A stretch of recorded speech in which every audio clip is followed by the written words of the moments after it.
The fans are hot, but what will actually change for Clemson? We'll talk about it right here on Locked On Clemson.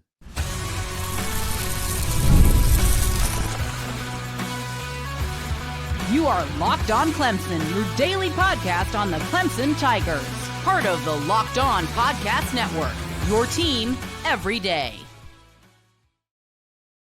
What's up, Tiger fans? Morgan Thomas here, Clemson fan, Clemson grad, host and producer of Locked On Clemson, part-time host and producer over on 105.5 FM, The Roar, and I'll be on my show tonight, The Morgan Thomas Show, from 7 to 9, so tune in or check out the app there.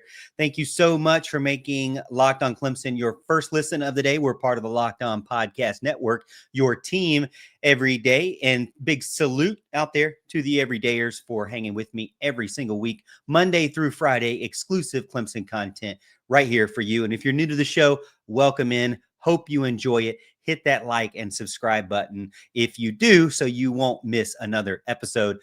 This episode is brought to you by Game Time. Download the Game Time app, create an account, and use code LOCKEDONCollege for $20 off your first purchase. The comment section is on fire. The fans want specifics. They want changes. They want more rotation. They want better plays, different players. Want to know why everything seems to be so generalistic in the answers, and a lot of things seem to be very vague. And what Clemson will do to improve this team in 2025. And unfortunately, there's really not a lot of answers for 2025. What can this team really do? I mean, we've heard it on the radio for 2 days now. You've heard it here on the podcast.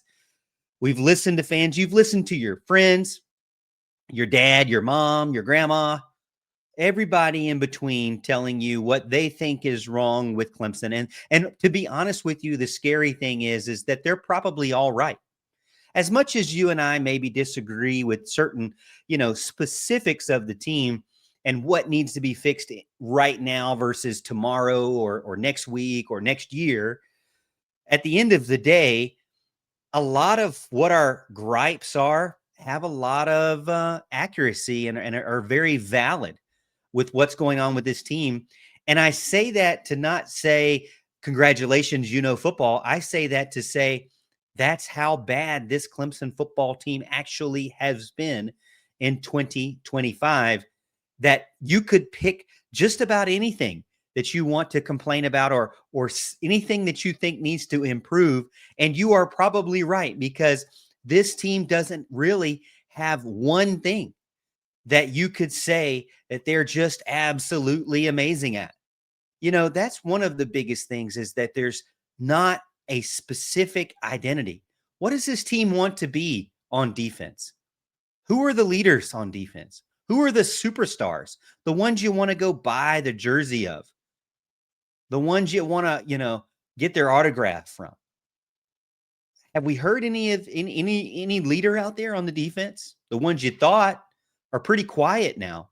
The more Clemson loses, the more the staff seems to take away players and give us, guys that are definitely not the leaders. And so we don't really know what the identity is on defense. We don't really know what the identity is on offense. Who's the leader there? Is it Cade Klubnick? I mean, a lot of times he seems like he is, but it wasn't really a leadership move to not play with a bum ankle, especially while the other quarterback on the other side of the sideline played. Didn't make him look very good. I bet that dad hat, I bet it felt really good as he was wearing it on the sideline in his sneakers and his dad hat, but at the end of the day, that's not a leadership mentality at all, what he did. Who is the leader on the offense when he's not out there? It kind of disappears for sure. There's not one. And not only are there not leaders or not an identity on both sides of the ball, there's just not a lot of answers. Fans want answers. They want firings, but you're not going to get firings from a Dabo Sweeney-led team in mid-season at all. And if you think about it, who would be the replacements? You can't fire the offensive coordinator or the defensive coordinator. You just brought in the defensive coordinator. You recently brought in the offensive coordinator, and he seems to have not improved this team at all. And seems to be more all over the place than anybody. But if you let him go, who do you have calling the plays? Everybody likes to make fun of Dabo Sweeney calling the plays, but who do you have calling the plays? There's not much you can do for this season. You can't get new coaches. You're not going to replace your position coaches. Who are going to be your position replacements? And to me, and I've taken this stance, and you may agree or disagree, but the position coaches, at least in the season, changing them out, not really making a huge impact, in my opinion. Unless they're just blatantly disobeying and being insubordinate, I think you stick with what you have through the rest of the season. And the season is a one-game season. And for the players, it needs to be the next game ahead of them. They need to try to fight to be bowl eligible. They need to fight for what's on the front of their jersey and what's on the back of their jersey, because for the trophies and stuff like that, that's long gone. This is really just about them and their brothers next to them and what they can try to piece together for this team. And then ultimately, the one game that matters the most to everyone in this state is the Clemson, South Carolina game, and to win that game. And that will right a lot of wrongs for sure, because the fans hinge on that, because, you losing these games, not getting into the postseason, those things can make you mad. Those things can frustrate you and disappoint you as a fan. But you lose the South Carolina game on top of it when both teams are terrible. Then you are messing and you are making my life miserable for 365 days at the water cooler, at the break room, at work, at church, wherever I'm going, and there's a Gamecock fan. You've made my life miserable for 365 days because you lose that game. So now you're really messing with me at that point. Now it's personal, so that one game is the game that I'm circling. The team needs to circle every game coming up, every week, but they don't have a game this week. And it really, another loss at the perfect time, right when you have to dwell on a loss in the bye week. What can this team do right now? Well, I think incrementally, they've got to make things much harder on this team. Much, much harder. The practices need to be much harder. Tuesday, Wednesday, they need to feel like the game on Saturday is a relief. And if anybody wants to drop out now, see you later. You're going to make it so much easier for that January transfer portal window. See you later. You're going to make it so much easier for Clemson to go offer someone else from high school that maybe wants to be there. I don't want anybody on the team that doesn't want to be there. And if you're going to take the way out of being injured, that's fine. Take the way out of being injured. Somebody else will replace you. Clemson's the winning and losing is not that big a deal now. It's seeing who's going to stick through and fight through to the very end. Tuesdays, Wednesdays, they got to be harder now. You're not going to have any changes in the staff. You're not going to have any changes in player personnel unless they want to walk away. But what do you do in practice? Well, one thing that I'd like to see is just finding ways to play complementary. Finding ways to make it as if both sides of the ball really matter to each other. When that offense does something well, you need to have some sort of period drill where the offense has to do well, and then you flip the side and the defense has to do well. Show me a 4-play red zone drive where Clemson can score in 4 plays or less, and then turn around and show me right after that a 4-play stop. I want to see it. I want to see what the defense can do. Maybe the ones versus the twos, ones defense versus the twos, and the ones offense versus the twos defense. Okay, let's see. Can the offense score in 4 plays or less? And then turn around, can the defense stop them in 4 plays or less? That's the key for me for this team. They've got to start feeling like each person or each side of the field counts on each other, because right now, or at least what we saw with SMU, is one side would get a stop and the other side would not be able to score. And then one side would be able to score and the other side wouldn't be able to get a stop. They're just not helping each other out. And they need to be reminded of, even though they're separate on the field separately, both matter when it comes to playing complementary football on Saturdays. All right, hey, we're going to continue this discussion, moving on to some of the questions that you put in, I'll say, a mailbag over in the comments section right here on Locked On Clemson.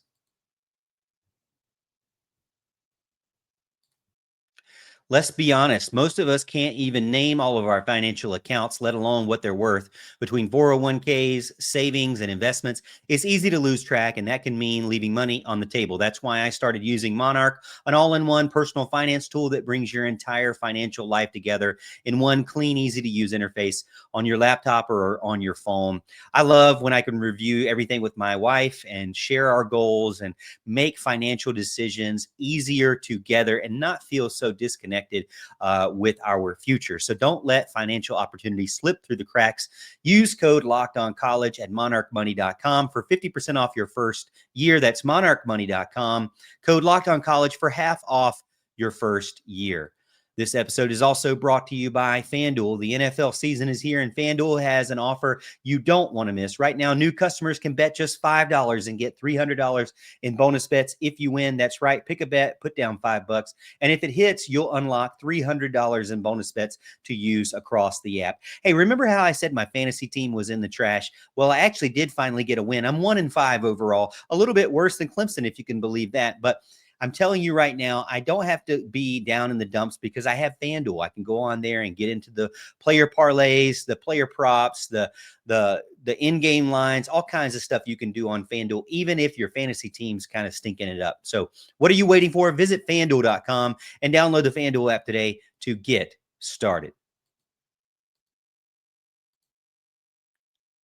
There's a lot of different questions from the fan base, and I wanted to try to compartmentalize these and talk specifically about, what your thoughts are, what your concerns are and frustrations are. I told you on Monday's show that I truly believed, and I'm not a developmental type person.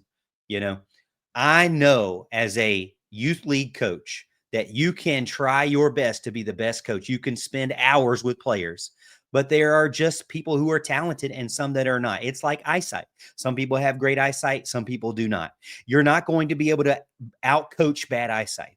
You have to correct it with glasses. You're not going to be able to make someone be more talented than they are, but you can improve them and clean them up when it comes to playing a team sport. You can make sure that they're in the right position at the right time, running the correct play, knowing the correct plays. And as a position coach, you can make sure that the right players are in there and you're evaluating them and ranking them and giving the right players the right playing time based on the traits that you are looking for in a specific player for those roles. So you can do a lot as developing and cleaning up a player. But when it comes to their actual skill level, there's not much you can do. You can make sure that they're in the right place at the right time and doing the right things. But it really is all about talent and what type of player you have. For me, think about it. Let's say that you increase somebody's skill level by 10%. Okay. Somehow we make that an arbitrary number that actually works. Well, if you got a 70 overall player and you go 10%, they're 77. They're a good player. They might be able to rotate. If you haven't recruited well, they may have to start. Well, now you have a 77 starter and they look bad. A 77 backup's a good backup, but a 77 starter is not going to look very good on Saturdays. Now take the flip and give me a 90. Even if you don't improve the 90, they're still a 90. They're way better than the 77 that's improved and the 70 that's not improved. So that's what I'm saying is getting the right players on the team is always king for me. You are going to have better players. It's going to make the coaches look better. That's just a fact of the matter.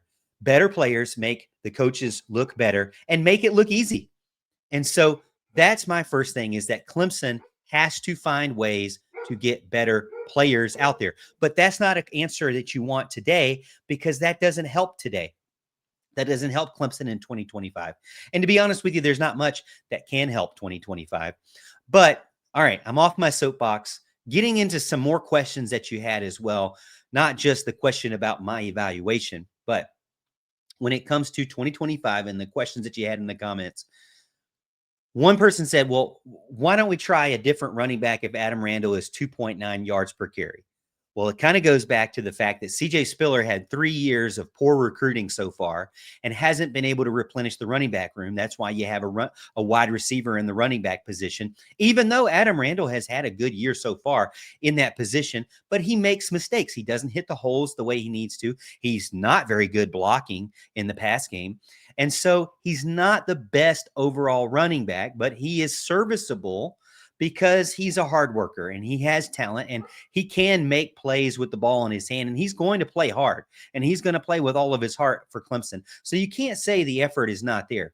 That 2.9 yards per carry, though, the truth is that the offensive line is in shambles. I mean, we never expected the offensive line to be this bad. And part of it kind of, in my opinion, does go on Matt Luke's shoulders. I don't really understand why Matt Luke has somehow got this offensive line worse. I would have thought anything that Matt Luke would have been able to coach this team to keep them at the same level or maybe incrementally improve them. But what we're seeing in front of our eyes is that development is not guaranteed, even with a coach that should be a guaranteed developer. Now, Matt Luke is doing good on the recruiting trail so far in 2026. He's bringing in a ton of good guys, but that's 2026 true freshmen. You think they're going to play in 2025? No, they're in high school. Are they going to play in 2026? Probably not. Maybe one. So these guys are not, you're not going to see the guys that he's hitting on in the recruiting trail until 2027. So back to the running back question, should they try someone else? I do believe that they need to go more heavily with Gideon Davidson. I don't think Gideon Davidson had a run all game against SMU. And that, to me, is an absolute travesty. That's a no-go. That should be a fireable offense, to be honest with you. Why are you not rotating your running backs? And why are you ignoring your running game or your traditional running game? Some of it goes with the fact that the offensive line has just been terrible. But some of it goes to the fact that I truly believe that Garrett Riley's guard tackle counter and pulling the guard, pulling the tackle, pulling the tight end, they're already struggling. And you're making them leave their position, not block straight ahead. No, not block the guy right in front of them. No, they have to leave their position and sweep across the field to the other side and then find somebody running full speed. I don't understand why they keep doing this, but the guard tackle counter, the counters, the pulls need to stop. It's not working for this personnel. And it's causing the team like Adam Randall and the team to have 2.9 yards per carry. It's causing them to look worse. And then what is Garrett Riley doing? Well, he's just abandoning it. He can't even tell. To me, you can't even tell that what you're calling is making it worse. And then you just abandon it. Does he go on Sundays and say to himself, well, the offensive line is the problem. The running backs are the problem. I'm not the problem. I can't believe that he does that. I'm hoping that he does take a seat back and say, maybe what I'm doing is the problem. What he's calling in the run game just makes no sense. I mean, you're on your own 39-yard line and you come out with your jumbo fridge package with Peter Woods. Guess what? Nobody could block on that one. They did a shift to the left. Left their basically fullbacks that were offensive tackles exposed. You know, it doesn't make any sense what Garrett Riley is trying to do with this running game. And it to me, it is one of those questions that is going to have to be a big time answer at the end of the season. Why he did the way he did this season. And maybe the answer has already been made. And maybe they don't have any replacements for this offensive coordinator position today. But I would be shocked. I'd be shocked if something doesn't get addressed with this running game and what's being happened. Now, could they do better with better players? Yeah. You know, they tried to go after Richard Young, Justice Haynes, Trevor Etienne. I mean, they had all these players over the years that they tried to, the past 3 years that they tried to get and they couldn't get. So there is some of that too. And CJ Spiller's lack of recruiting has been a big problem. You know, the year before Gideon Davidson, they didn't even offer any running backs. So they're not adding the running back group is not a good running back group as a whole, and they're not stacked there. And then on top of that, you have an offensive game plan that is making your offensive line look even worse than they already are, and they're already struggling. So there's a lot of problems around the running back rotation, the running back plays, and just in general, the offensive line play.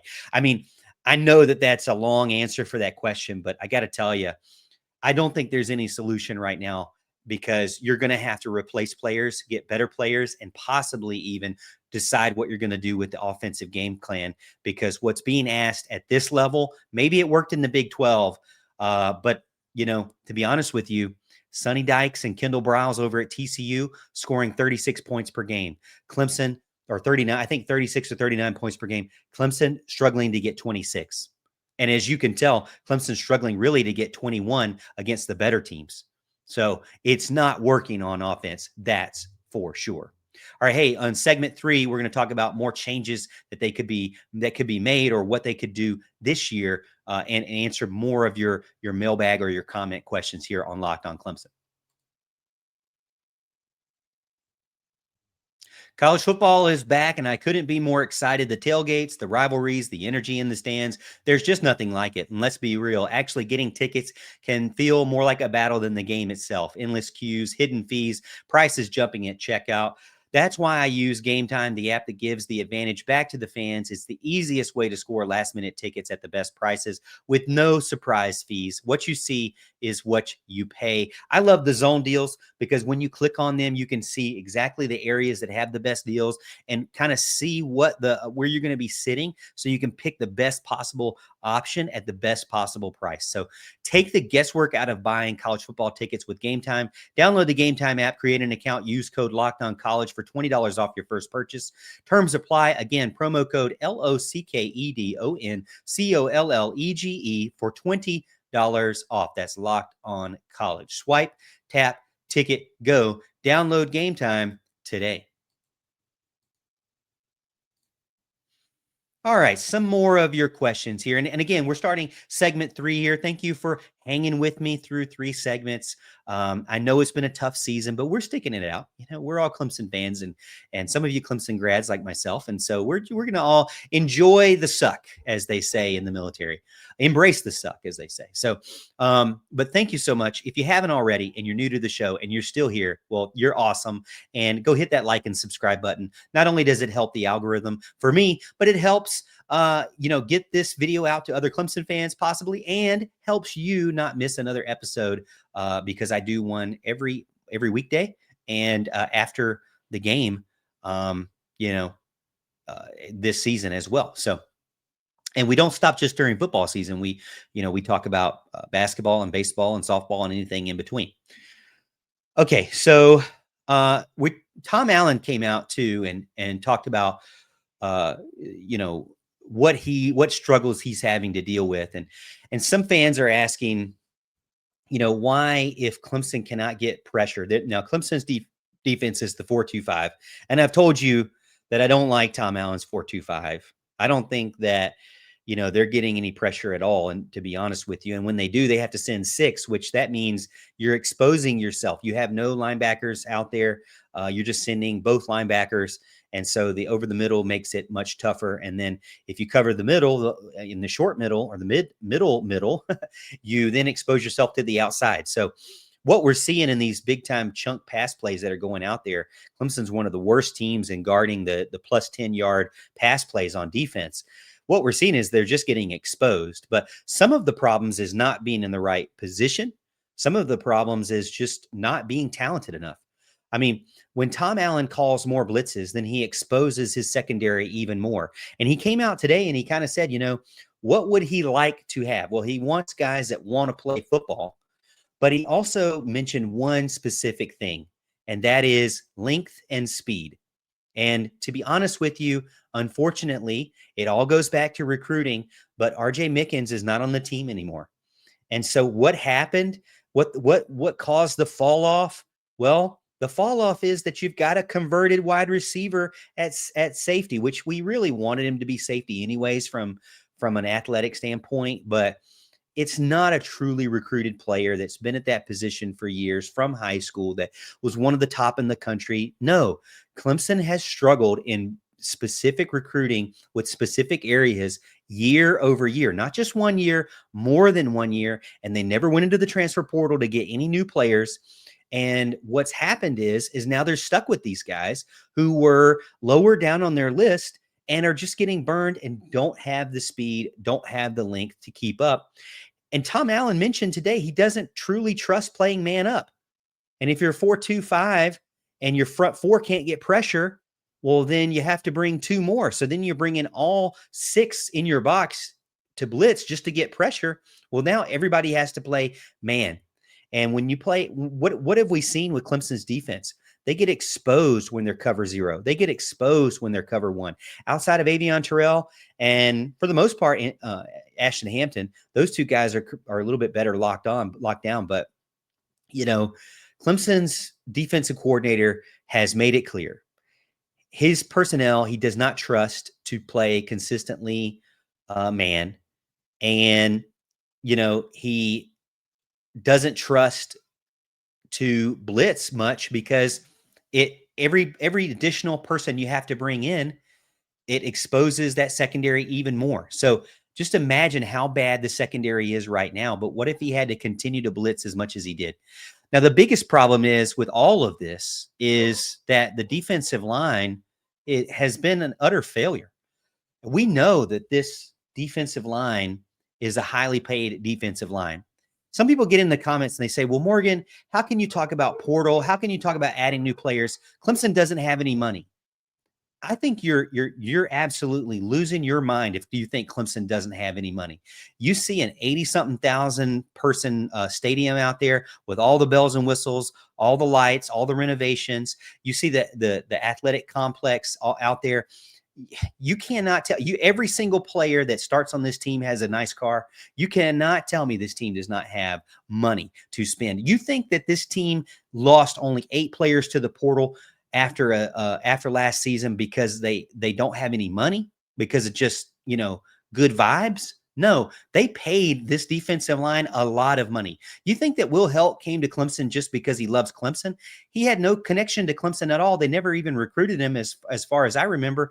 And they were fighting with Texas A&M and they outbid them. I mean, let's be honest. Clemson is spending money on this football program. Cade Klubnick's making a lot of money. All these guys are making some good money. So you cannot tell me that this team doesn't have money to fix these things or to bring in new players. And as I mentioned, they brought in 3 this year. The average among the top 10 teams in the country is 17. But that's just the top 10. Maybe you're a little bit nervous.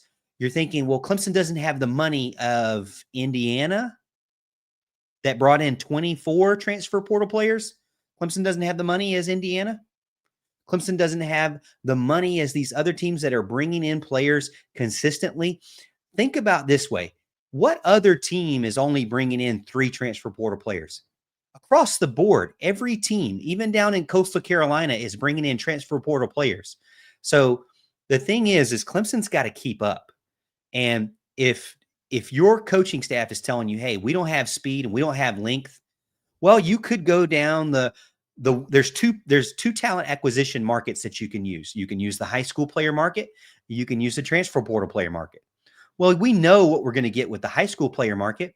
Unless you land somebody that's legit, like one of the best players in the country, you're going to get somebody that needs some time.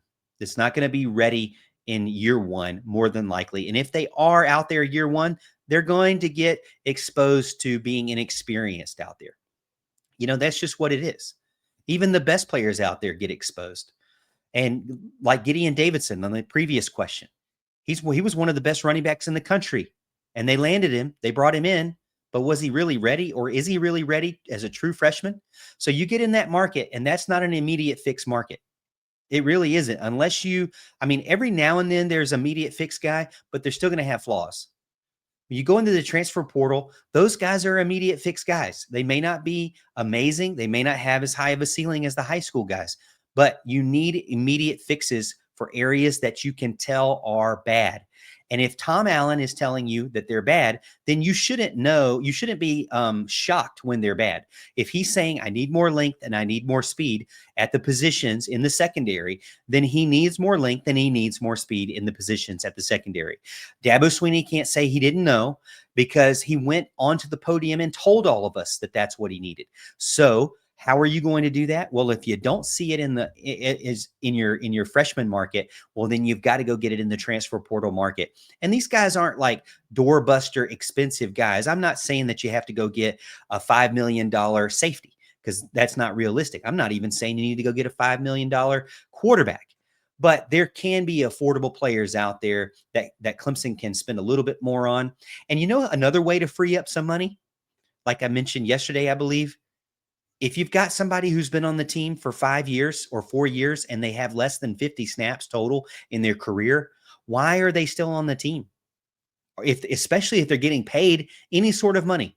Any little amount of money can be pooled into a collection that you can use elsewhere.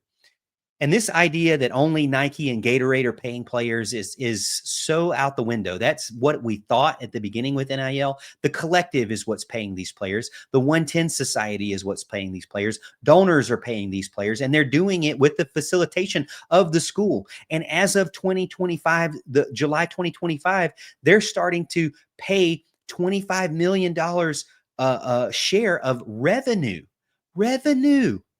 These players are getting paid. And Graham Neff even came out and said, hey, we're going to have the money to compete with everybody because the playing field's going to be even.